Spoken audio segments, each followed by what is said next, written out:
Hi guys, so we're going to do a recap of similar shapes and using facts about similar shapes to find missing lengths, missing areas, missing volumes. Okay, so first thing is, the basic idea of this is if you've got two shapes, one where it is an enlargement of the other shape, the easiest thing to find first of all is find the matching side on both. To get from 8 to 24, we're multiplying by 3. That means that you have a length scale factor of 3. So LSF, length scale factor. And it just means to get from the smaller shape to the bigger one, all you're doing is multiplying each side length by 3. So to get side X, I'd go from 5 to X. So 5 times 3 gives me a length of 15 centimetres.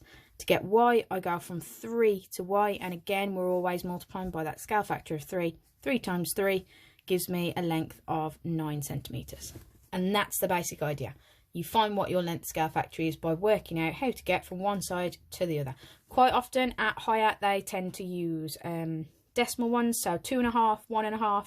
If you're not sure what your scale factor is, just do the new one divided by the old one. Okay, so to work out any scale factor, you just do new length divided by the old length.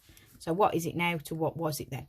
Just remember that whichever direction you do that in, so if you do 24 divided by 8, you get a scale factor of 3. You can work the other direction if you like. 8 divided by 24, you get a third. And it means if I went from the bigger one to the smaller one, I multiply by a third. A third of 15 is 5, a third of 9 is 3. So just make sure you get the direction right as to what you're talking about.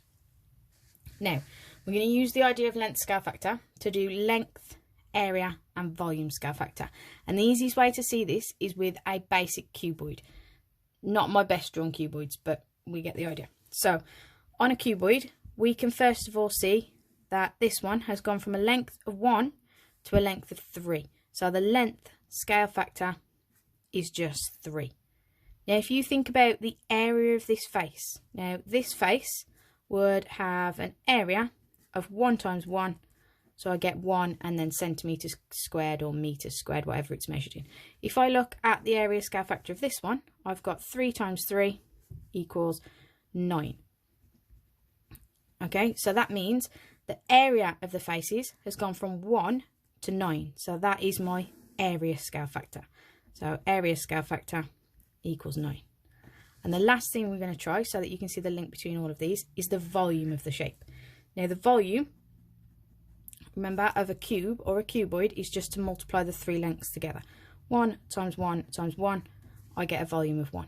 If I do exactly the same on this side, I've got a volume of 3 times 3 times 3, which gives me 27. And this time it'd be centimetres cubed, metres cubed, whatever we're measuring in. Okay, that means that my volume scale factor, or VSF, is equal to 27. Now, basically, there is a link between each of these. 9 is the same as 3 squared. 27 is the same as 3 cubed. So basically, all you need to remember is length scale factor, nice and easy. What happened to that side to get to this one? Area scale factor is then whatever your length scale factor is squared, because we're now talking about area, a 2D shape. So it's length scale factor squared. If I wanted volume scale factor, well, my volume scale factor is 3 cubed when my length scale factor was 3. So it's my length scale factor cubed, which makes sense. You're going from a single line to a 3D shape, or from a single line to a 2D shape. Okay, so there's your 2 key facts that you need to remember. Area scale factor is just whatever your length scale factor is squared. Volume scale factor is your length scale factor cubed. Now you can get some questions where it gives you the volume scale factor and asks you to work out the length scale factor. So all you need to do is cube root it to get back to the length scale factor. Okay, so if we look at what that looks like in terms of a question, I've got 2 cylinders. Sorry, very badly drawn cylinders, but 2 cylinders. Okay, I've got the length of this cylinder is 4 centimetres. The length of the enlarged cylinder is 8 centimetres. So I can automatically find that my length scale factor is just 2. That tells me that my area scale factor has to be the length squared, so 2 squared, and my volume scale factor is the length scale factor cubed. So basically, what that means is when I want to change from the smaller area to the bigger one, which is what I'm doing in this second part, I'm doing the length scale factor squared. So I'm actually multiplying by 2 squared or by 4. 12 times 4 gives me 48 centimetres squared. Okay, if I wanted the volume scale factor, going from the smaller one to the bigger one, we would multiply by 8 because you're multiplying by 2 cubed. But because we've been given the bigger one, we want to go back to the smaller one. If I go against the arrow, I change it from a multiply to a divide. 40 divided by 8 is 5.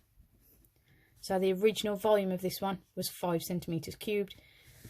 5 times 8 gives me 40. The bigger one is 40 centimetres cubed. So all you need to do every time is link your area, length and volume scale factors together. Okay, hopefully that makes sense.